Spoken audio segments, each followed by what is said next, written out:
Lovely. Okay, welcome back, everybody. Happy New Year and all that. I hope you managed to have a good time over the holiday period and remain safe and so on and so forth. If you have, I assume you have since you're here, keep it that way. Go nice and easy as you start up again, because after a break, it's surprising just sort of like the kind of physical conditioning you lose as much as anything else. So be prepared for that, and as always, take a rest as and when you feel you need to. So just feet hip width apart, weight slightly forwards, hips dropping back, and turning gently from your hips and your waist. It's not only the physical conditioning that we lose, I think, that particularly over a holiday period like the Christmas time, you kind of forget which day it is, don't you? So that kind of mental focus, the sharpness, is also something that gets lost quite easily, I think. It'll all come back, but just recognize that it will be a kind of slow, gentle, I hope, entry. So take a couple of slow, gentle breaths and feel that sense of settling through your hips, rooting down.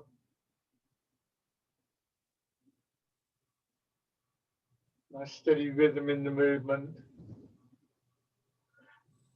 And try not to make it too big a movement. One of the really fascinating things I think about these arts for me is that I suppose it's summed up in the idea that sort of small movements are better than big movements. Although it can get to be a very complex, quite sort of physically challenging art in some ways. Often what those more complex movements, the more challenging movements do for me is actually shine a light on how difficult it is to really get that sense of the internal quality, that inward focusing and the build up of small connections and pathways or movement through your body. And somehow the more complex movements spotlight that, and then you've got to try and find it in a simple movement like this one, and suddenly you can find yourself reassessing in some cases, for me, movements that I've been doing over half my life, that maybe I should do it like this instead. So it's an art that looks both inward and outward.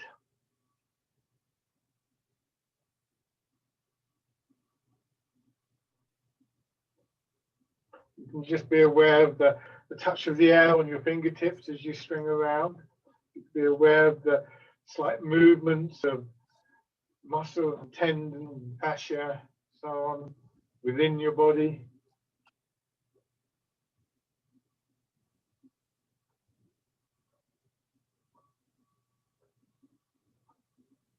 Just becoming aware of that spacious quality, that still quality that, as I said, maybe a little bit buried, but will still be there. And all these things come together, the physical and we might refer to as meditational elements. We start to feel again the flow through the body.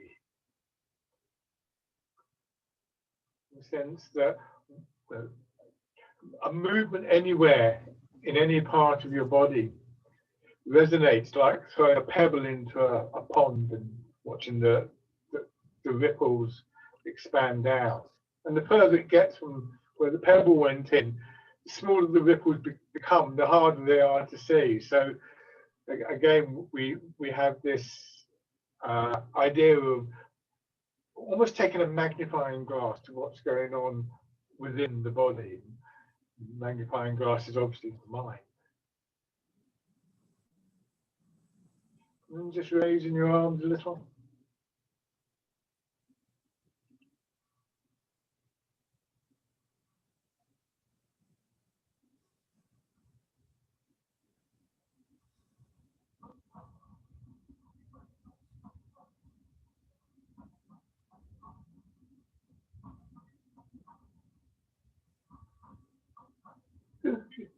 for more slightly faster ones, let your hands hang down again.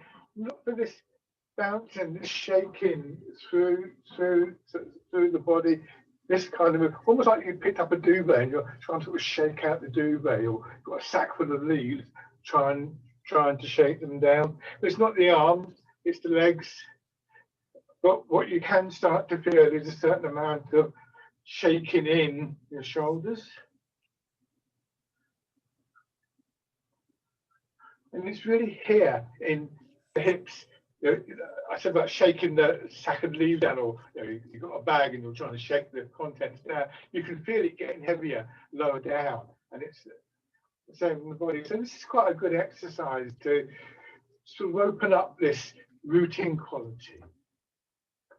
And then if you want to take that a bit further, if you can multitask without too much effort, then as your hands come around, when the top of your arm hits the side of your body, your elbow is nice and loose, so the hand just swings up. So we get this the movement coming from the hips, and you can just take a little bit of control of the forearm and get the hands to move up and down.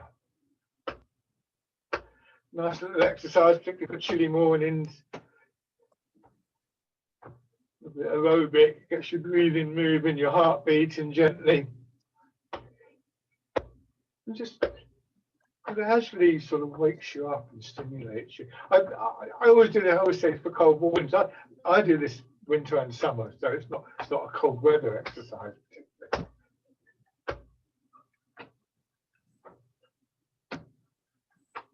One more time, up and down.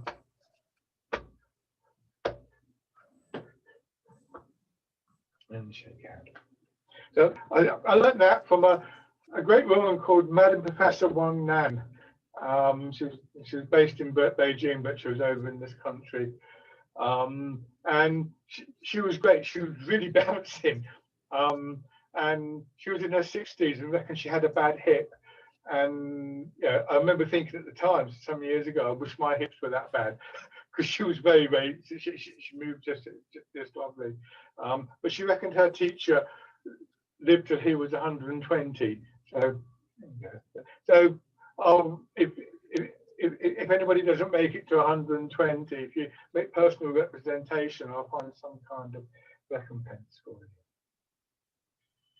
Now, bringing your attention down to your feet, feel the contact with the ground as you rolling your weight forwards and backwards. So you feel your heels being pressed down, and then the front of your foot, the balls and the toes being pushed into the floor. And as they do, you just let them soften a little bit rather than stiffen up. And rather than using that stiffening to stop you sort of going too far forwards, try and get that same softening in your hips, your lower back, so it sort of rises up through your body, your knees, of course, and allowing the pelvis and the pelvic floor to just do their job without obstruction.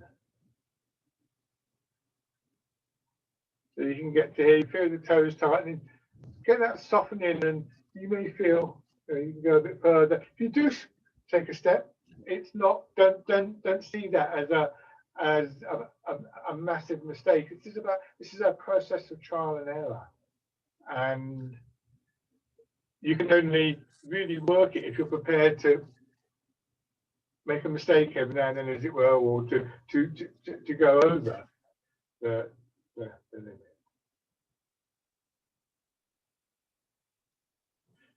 And then coming to wherever you find your center of balance between forwards and backwards.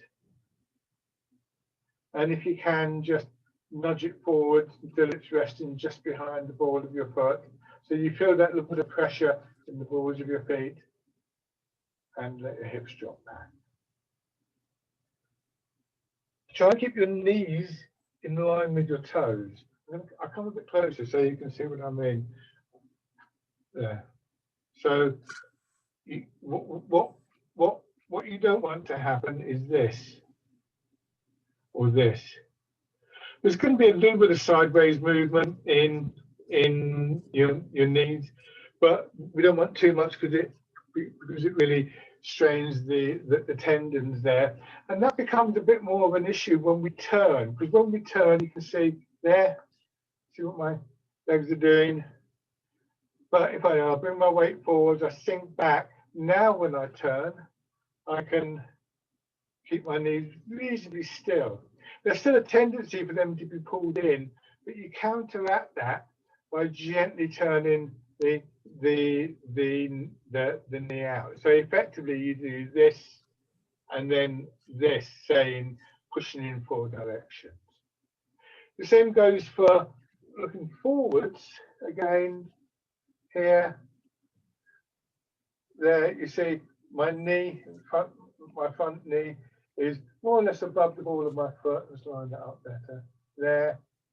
Some people say toes, but some people say ankles. So I kind of hit the middle ground. You don't want this to happen because then you're going to start straining your knees.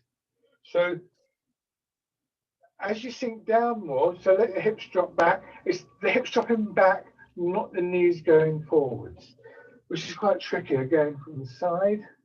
Yeah, I don't do this. I do this. Oops. I'm not concentrating. I'm trying to make sure you've got the angle. So I drop back. I can feel it in the thigh muscles. And again, I allow the pelvis to make the adjustment. If it doesn't, then that's when I get pulled back. All of these things are, all of these elements that I'm talking about come and go. And it takes a lot of practice, I think, to make them more consistent. And even then, I think we lose it. I just felt that I hadn't done the pelvis properly and so on and so forth. So don't get frustrated thinking, oh, I should be able to do this. This really is the sort of heart of the practice that everybody I know is trying to develop and to work on. But now bringing your arms around, don't get too enthusiastic with the arms, but start to feel that sense of movement up through the body.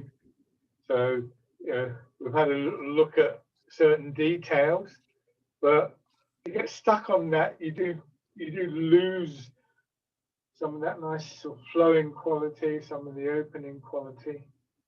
So every now and then come back to whichever detail is appropriate for you, but as I say, don't get frustrated that oh, I've lost it again or whatever. It's a constantly changing thing in any case.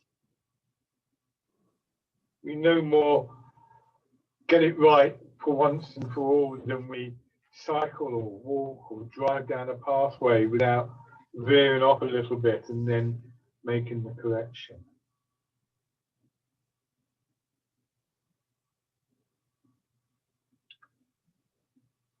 Imagine being in water or whatever image you use to help to create the resistance. So the change that gradually builds as you do that. And change to the wild goose.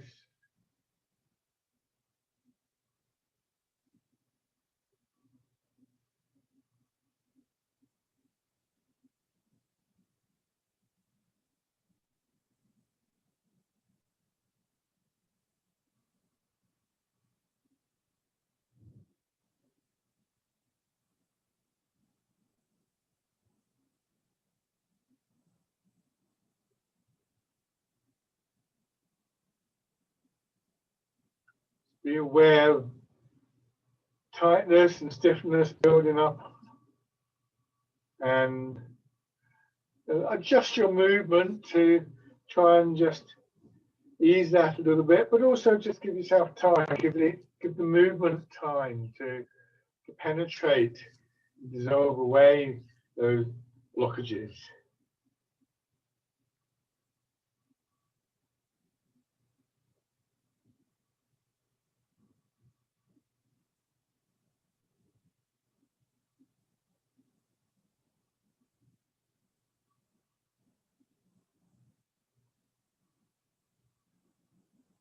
and then Heart in the Clouds.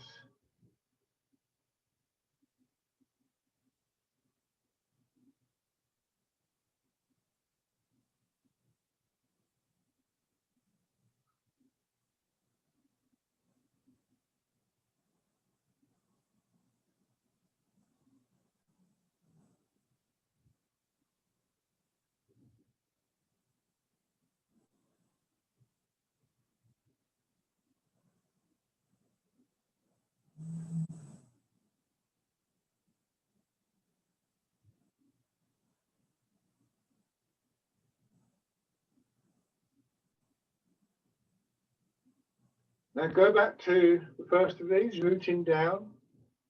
Now what we want to try and do, again, this is quite tricky, is finding that balance between a precision in the movement. When does one movement start and the other one stop? And yet at the same time, a flow in the movement, that really one movement moves without breaks, without interruptions to the next movement. So here, for instance, you let your hands come down, and remember how the elbows were loose and swung in that faster exercise, and similar sort of thing happens. And here, you let your hands come down, but now the elbows go out. So we find the links, the key junctions, as it were, between one movement and another. You might find more than one. So this is another one of those ongoing things. Here, I can feel the weight from my shoulders to my elbows, but my hands are still swinging freely.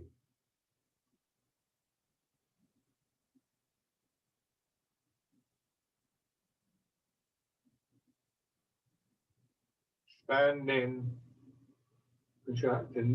The movements are governed, as it were, by a small number of key elements. And that principle of the opposite movements, the expansion and the contraction harmonizing, yin yang harmonizing, really one of the key things, because it's that rhythm as much as anything else that we follow from one movement to another.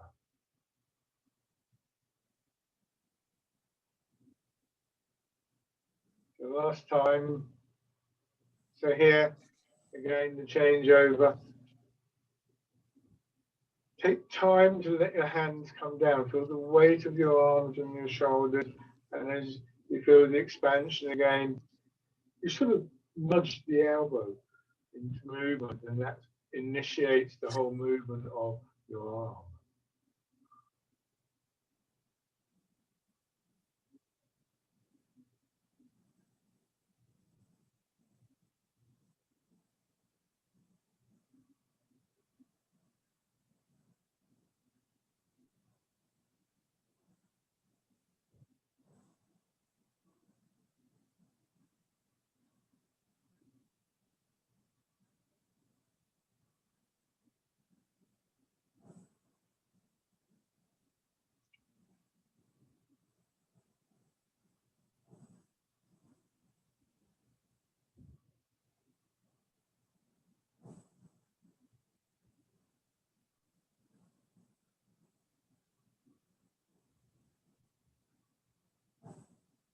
One more time.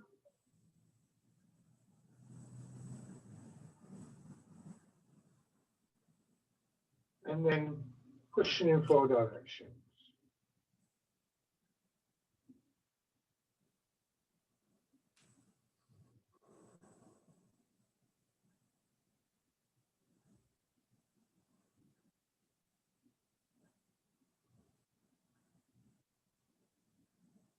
So see if you can just be aware of what's happening to your knees as you turn.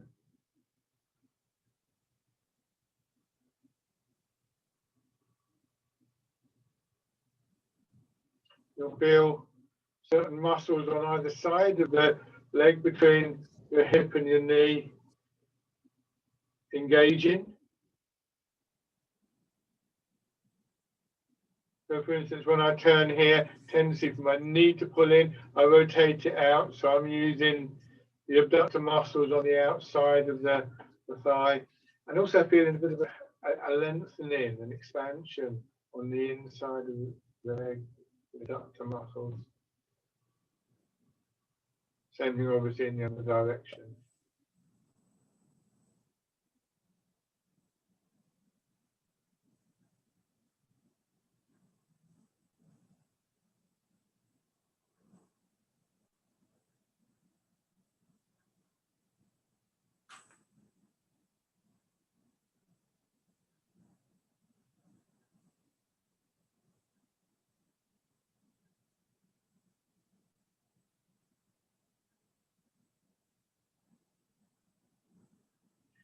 And one last one.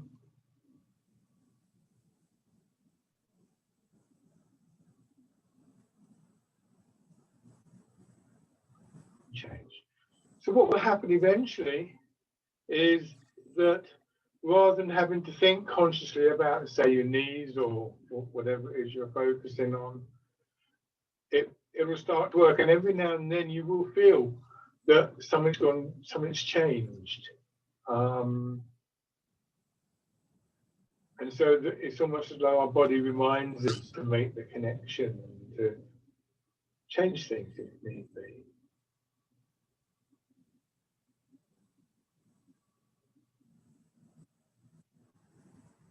And then adding the turn.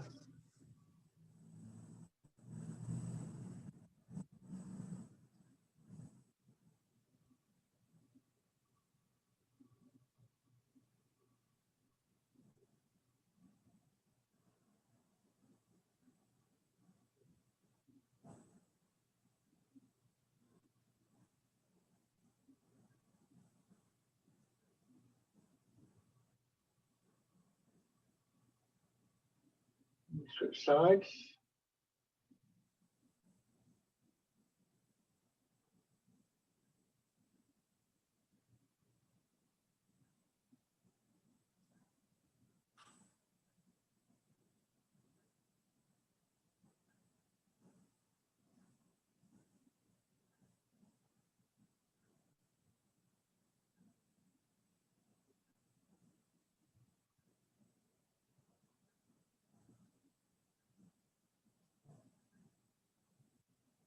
And the turn.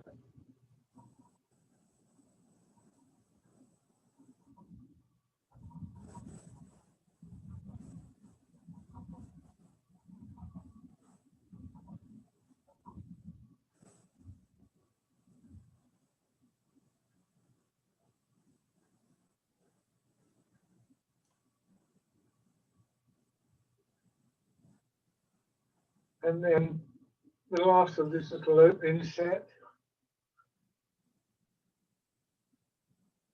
We're in a boat in the middle of the lake.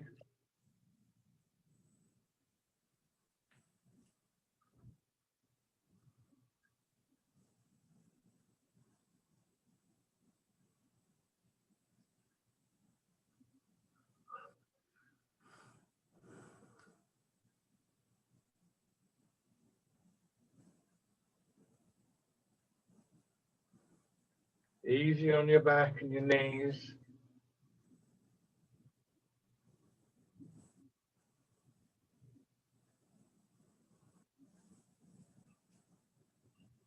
One more time.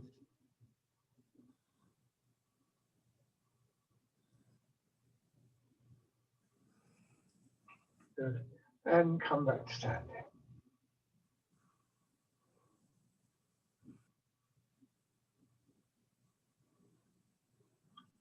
Shake out. Good. Going to do an exercise that's going to be new for some of you at least. It's called stretching between heaven and earth.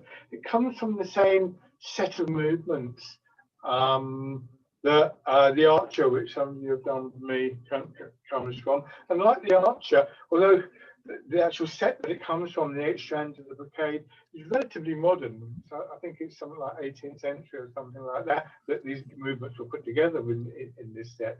It's mushroomed a whole load of variations. So, like with the archer, I teach in at kind of in stages. Towards the end, we'll be doing things like this. Or we might be. You never know. So before we get to that, a couple of things. One is, if you're not comfortable with it, don't do it, because there's plenty of time. Just let it build up. Another thing is, use some kind of support. Don't see this as a cop out or anything like that. There's nothing wrong with doing this. The security of this means you can play around a bit. Or what happens if I do that? That process of investigation, or you can use the wall or something like that. The third thing, though, which I think is quite interesting about Tai Chi, is try and get away from the idea that you're balancing. I don't like the idea that if I do this, I'm somehow balancing. That always reminds me of being on a tightrope or something like that. In Tai Chi, balance has a different meaning. What we look for in Tai Chi, as far as this sort of thing is concerned, is an alignment with the pull of gravity and all the way through our body, and a rooting down, and even things like that, inner strength and the sense of connection in the body gives a sense of stability. And that may not sound particularly important, but by reframing what we're trying to do, we can sometimes gain a better understanding. You could think of it, if you wanted to, as being a bit like a little test of whether you've got those qualities or not. And finally, the most important thing I find in doing these things is the focus of attention. Can you bring the focus of attention and keep a sense of what's going on in your foot more than anything else? Anyway, so to start off with, let's just, so as I say, we'll go through different stages. Start by holding the ball. I suggest you mirror my movement, so have your right hand on top. Press your hands together, let them slide past each other, and you push down with your right hand, push up with your left hand. I do it slightly diagonally. I say that because some people do it straight up, but I tend to go out to that. So that's how I was first taught it. Turn your hands palm in, sink down. You can do this sort of dropping in your hips if you're comfortable with that, and then on the other side. So this is stretching between heaven and earth. There's that little kind of opening that we get here when we do this. It's sometimes said to be good for digestion in the stomach. So.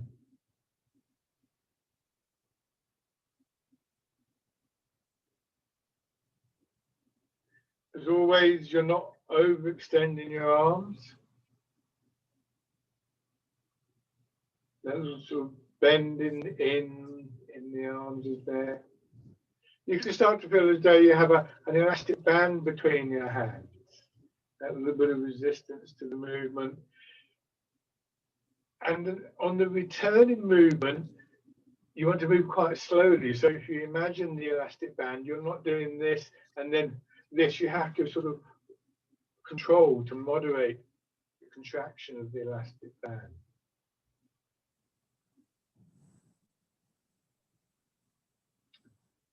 So now, again, if you're comfortable with this, as you push up this time with your left hand, right hand pushing down, move your weight a little bit into your left foot.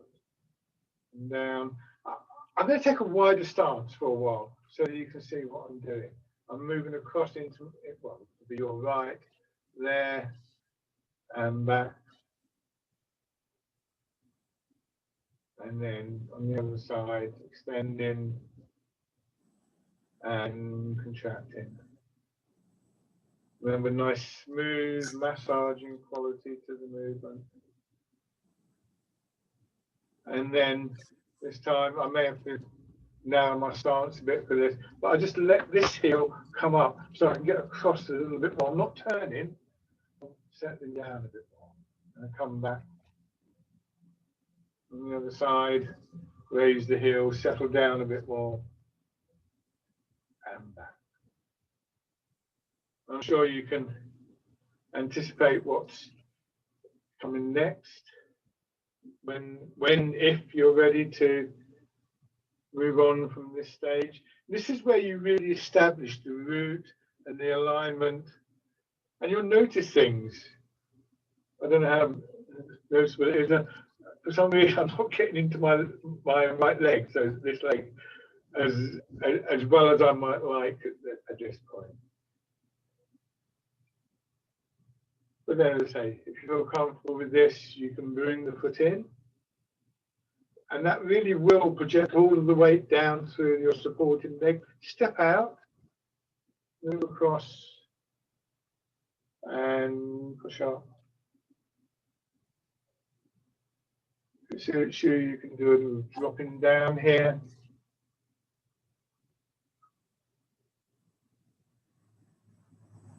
Try not to go too wide.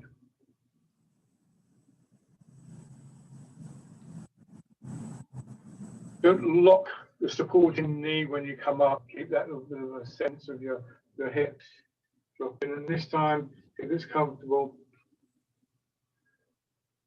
actually, I missed it. Yeah, just bringing the foot up.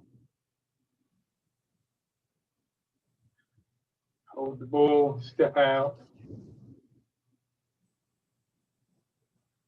And bring the foot in and push up.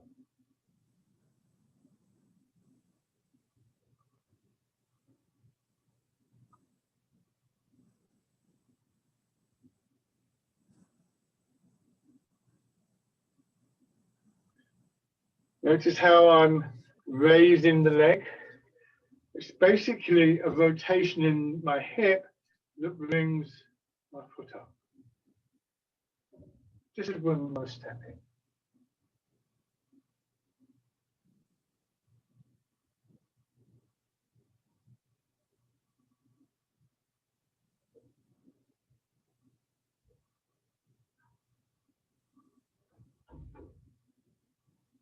Oops.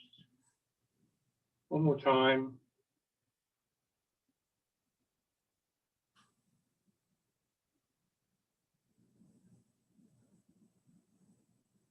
And then shake. So stretching between heaven and earth from a set of movements called the 8 strands of the bouquet. Another one we do when we rotate the ball. We've done that. We hold the ball and circle around. Comes from the same set. The sort of tradition in these arts is to gather movements into distinct sets of movements, 8 of these or 18 of these or 5 of these or whatever.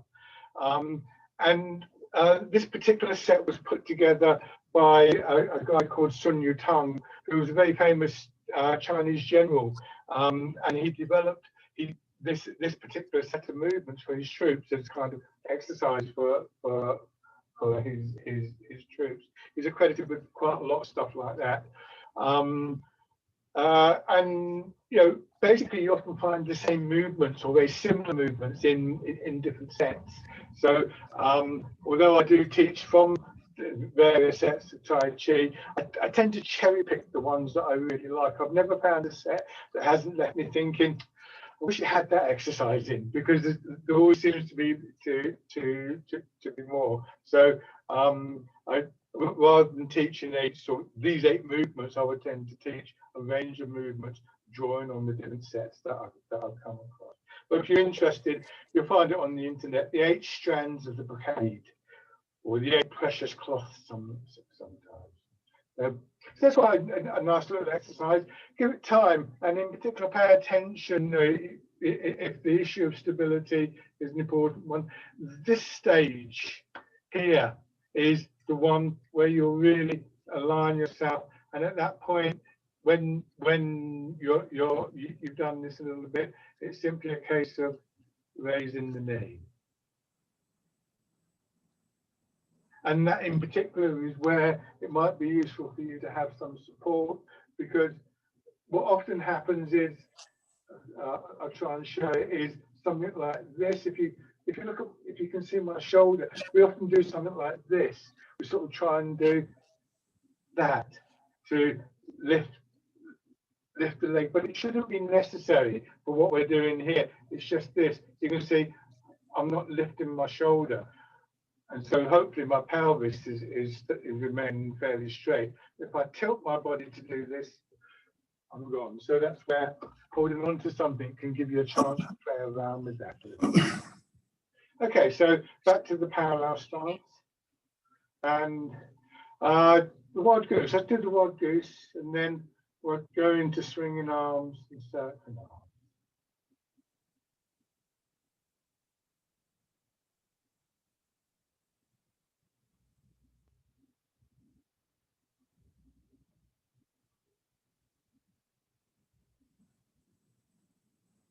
So now let your arms drop all the way down and turn. Again, if it suits you to mirror my movements, if you turn to the left as I turn to the right, you can make it easier to follow the exercise. Our body expands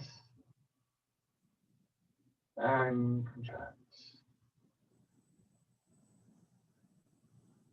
It's being, of course, the movement that we incorporate with the weight transfer when we do Wind Blows the Willows.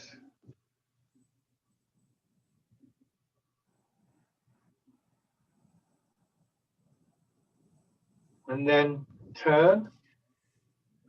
And when you get to this stage, just simply rotate the front hand, let your elbow or the rear arm drop so your hand comes to the shoulder, and then turn back and get to here. So you're pushing with the right hand, pulling with the left. And then from here, you turn, and as you turn, rotate the front hand, draw the rear hand into the shoulder, and we have the movement circling arms.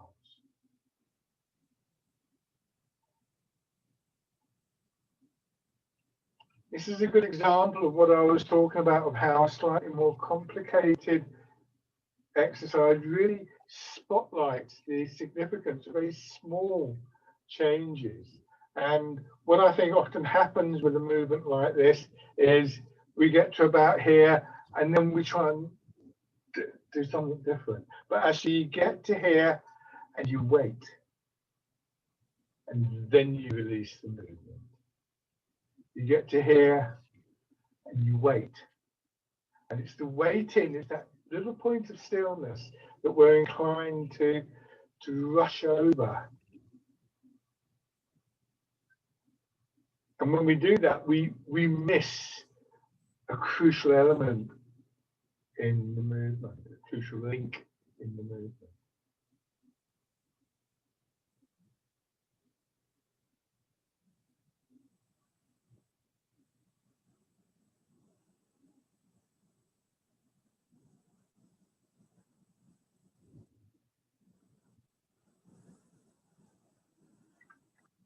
Okay. And then just shake out. That link, by the way, that little moment of stillness, I think is one of the things that offers to us from Tai Chi a sense of relaxation, of stress relief, and so on and so forth. Because what can happen is very easily we get to about here, and there's a bit of panic sets in. So, am I going to do it? Right? Can I do this? And one of the consequences of panic, fight or flight, is to speed up. That in some circumstances, of course, that can be quite useful. If you walked into the road and there's a bus bearing down, going fast is quite a good idea. But all too often it isn't. And it's a very simplistic mechanism. And so we you know, as the adrenaline and the stress level builds up, we tend to go faster and faster and faster. Tai Chi tells us, and exercises like that really show how it works, that actually the stillness is a key component here. And quite often, rather than just rushing in and trying to do something in a bit of a panic, the most important thing to do is to find that quality of stillness. I'm not suggesting it's all you need to do, but it's the kind of prelude to everything else. So now, have one foot forwards, transferring your weight. In stretching between heaven and earth, when we were coming into one leg, I emphasized that bringing in of the foot. And you could equate that with that stillness, that moment when you just let go of some of the stress by bringing your attention more fully back into your body. So just for a moment, everything else is sort of let go of, shall we say. And the same thing here, you settle your weight.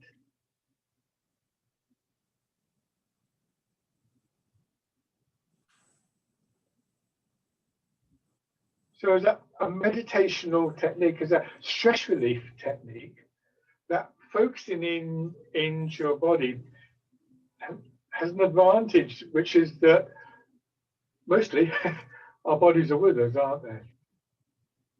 So you always have close at hand, as it were, the means potentially to find that stillness. And then just raising your toes and your heels, so building up in a very similar way to we've built up with stretching between heaven and earth, gradually feeling more of the weight settling in each leg until we feel comfortable taking the step.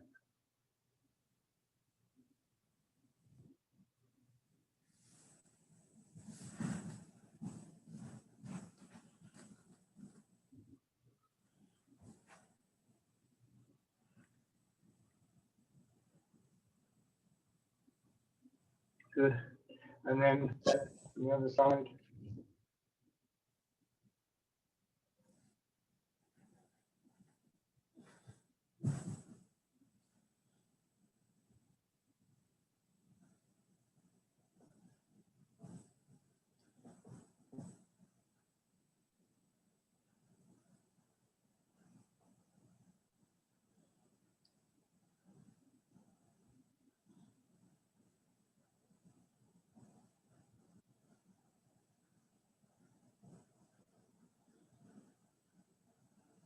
And then raising your toes and your heel.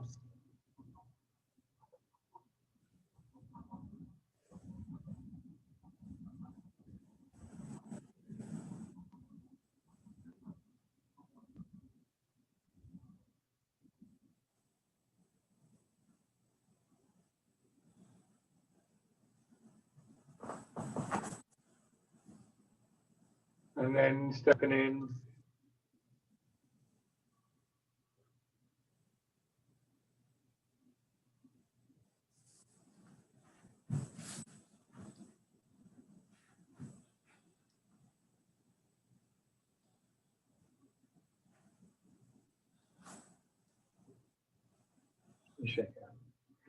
I think those moments of clarity, shall we call them, are really important. And I used to teach for an organisation that supported sports people with head injuries. And somebody told me once one of his symptoms was that he would get panic attacks. And he told me how the previous weekend he'd been in town in Cambridge by the bus station, and he'd felt a panic attack coming on. He knew the signs, and he remembered the Tai Chi that he'd done with me, and he just went into the park, found somewhere to sit down, and sat comfortably and did some breathing, and he said the panic attack just went away. And you know, that's obviously quite a kind of huge thing for him. I have a friend who gets seizures, brain seizures sometimes, and he's talked in a similar way about sort of, you know, he's done a lot of Tai Chi, a lot of other martial arts, and so he's quite experienced now at kind of managing the seizure sometimes.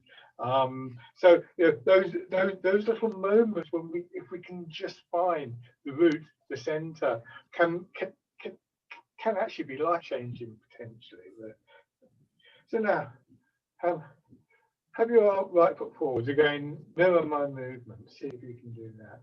So, some people can mirror it more easily. Other people can't. But just yeah. Okay. So now Just bring your hands around. So palms forward, just slightly behind your hips. Sink your weight back and imagine a curve there going forward. And notice how simply rotating the arms, as long as you're moving the weight as well, actually complements the weight change and brings your hands a little bit forwards. So we get an expansion and a contraction, an opening and a closing, just here where your arm meets your chest.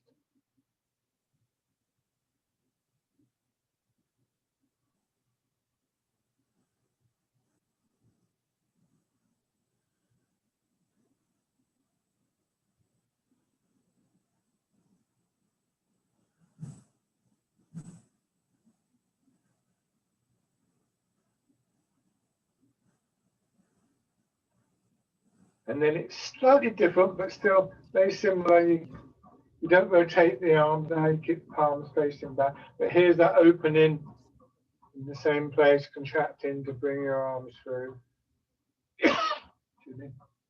And the opposite in the back, just behind the shoulder blades.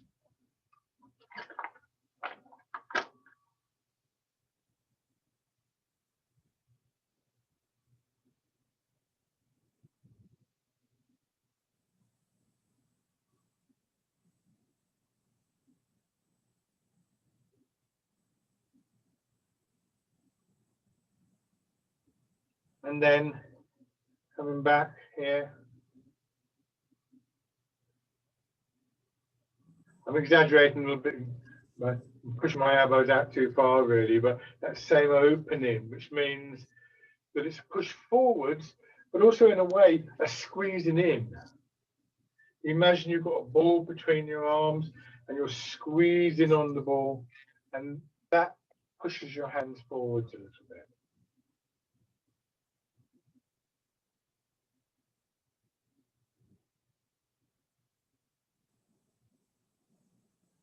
And then you find that the hands can curve up a little.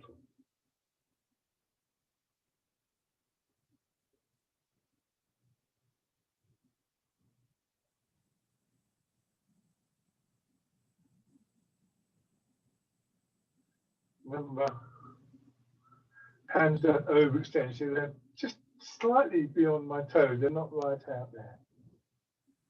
One more time.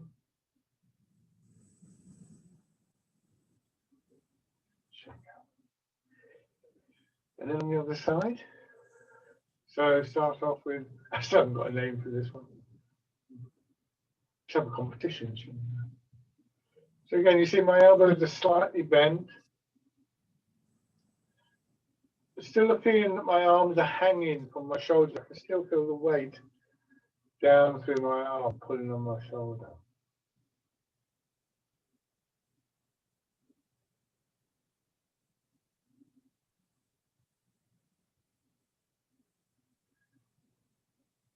So what's happening in your back, sort of, as I say, sort of around about the area of your shoulder blades, either side of your spine in that area.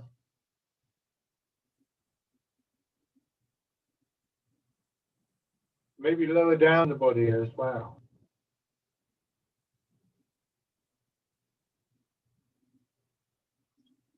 And then Fisherman castanet. Subtle differences.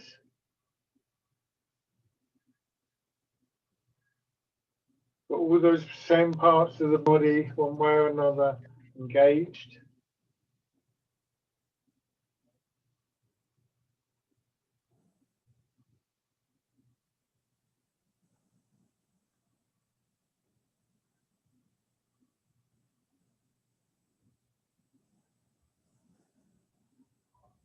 And then pushing away.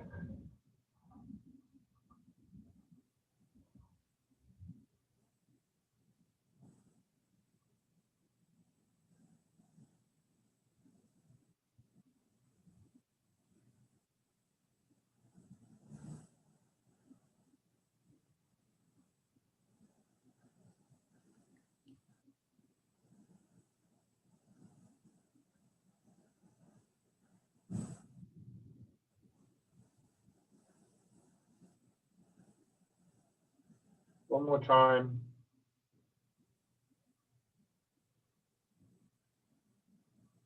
And shake out. Wind blows the willows, again, can really highlight, really spotlight that moment of stillness. You know, we go from here, I go forwards, and my body's turned a little bit. You don't want to separate the processes out too much, but really focus on sinking down and turning. So it's as you find the ground again, as it were. And then when we change from this to repulsing the monkey,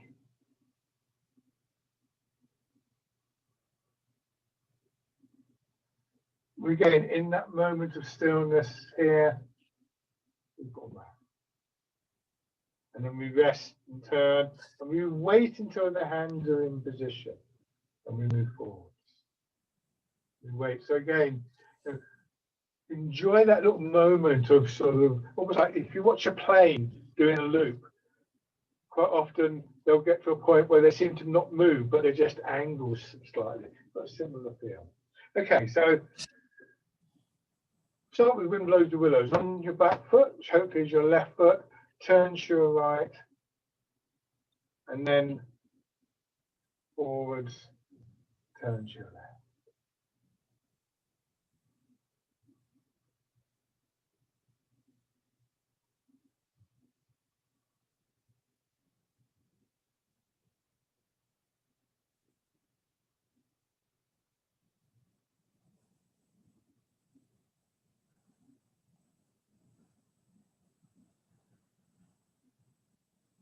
Wait, moving, center turning. Again, aware of those little subtle changes between hips and shoulders and out into your arms.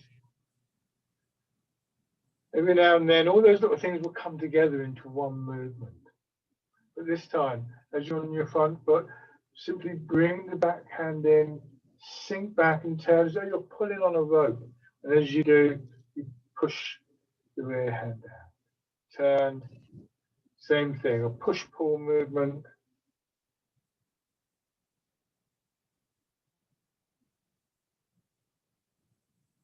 I call this repulse the monkey. It's based on a stepping movement in the Tai Chi form. It's called step back and repulse the monkey. But since we're not actually doing the stepping with this just yet, then I just call it repulsing the monkey.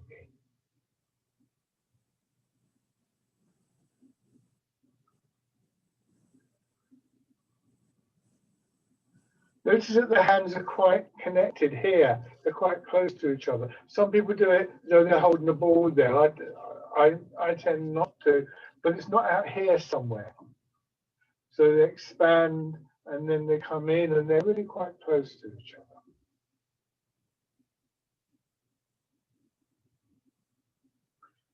other. Okay. So again, an interesting combination of both precision and flow, which is quite difficult. So in your back foot, your right foot, turn in, wind blows the willows.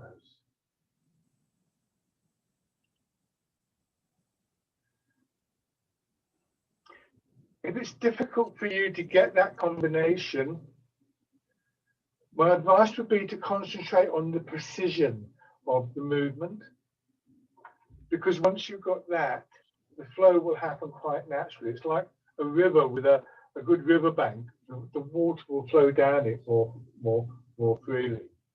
But the lack of precision inevitably leads to a sense of being lost in the movement, or forgetting the movement, because you've missed the stage out somewhere most times.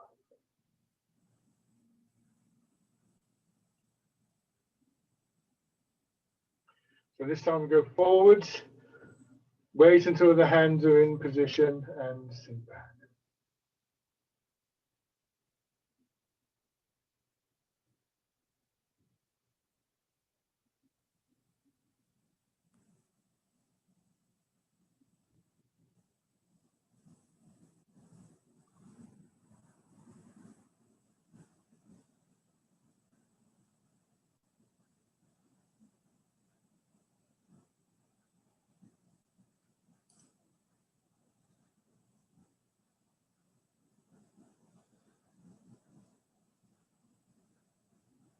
One more time.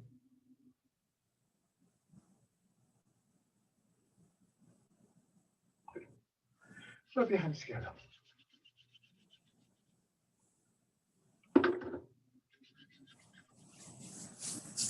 And over your face. Don't lose your posture while you're doing this. Over your head and neck.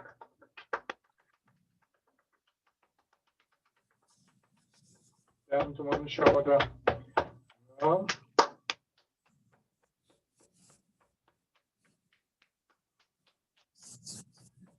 On the side.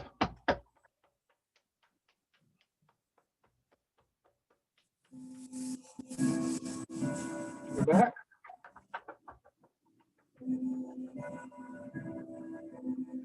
Round your hips.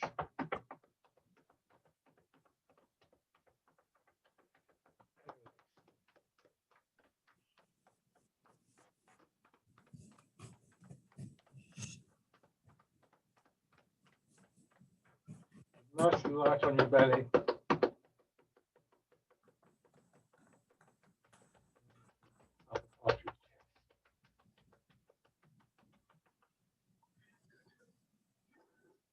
So there's all these little details and elements in Tai Chi, and sometimes we might want to focus on one or another. Sometimes it might be what do you feel you need, and the precision, as I said, is important. But frankly, there are some days when, for me, it doesn't feel like that's important. What I really want to do is to flow, to move.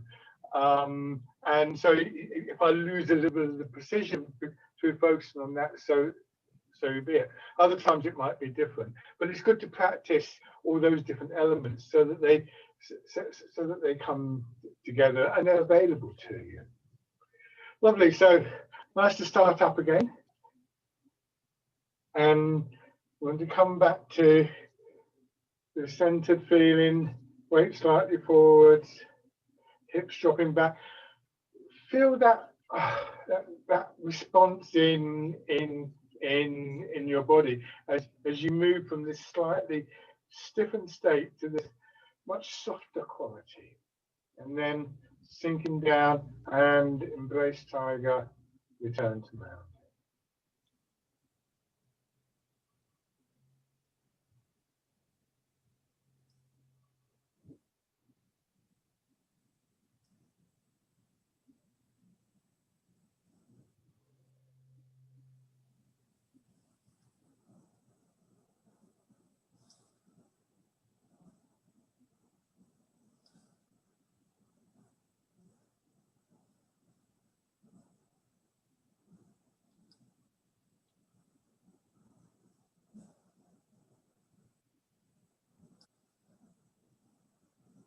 And